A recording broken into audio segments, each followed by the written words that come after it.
श्री स्वामी समर्थ. कितीही प्रयत्न केला तरी दुःख साथ सोडत नाही. श्री स्वामी समर्थांचा मौल्यवान सल्ला ऐकाच. तर मित्रांनो, जीवनात काही वेळा आपण कितीही प्रयत्न केले तरी दुःख, संकटे आणि अडचणी आपली साथ सोडत नाही. अशा वेळी मन खचते आणि आशेचा किरणही दिसेनासा होतो. पण श्री स्वामी समर्थ सांगतात, दुःख हे शत्रू नसून ते आपल्याला बळकट करणारे शिक्षक आहे. संकट येते ते आपल्या सहनशीलतेची परीक्षा घेण्यासाठी. म्हणून दुःख टाळण्याऐवजी त्याला स्वीकारा.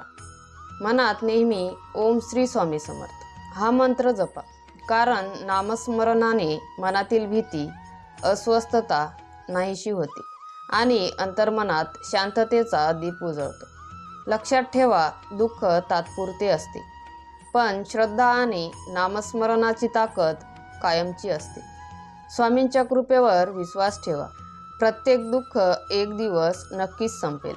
मित्रांनो, तुम्हाला स्वामींचे विचार आवडत असेल तर स्वामी सेवा या चॅनलला सबस्क्राईब नक्की करा.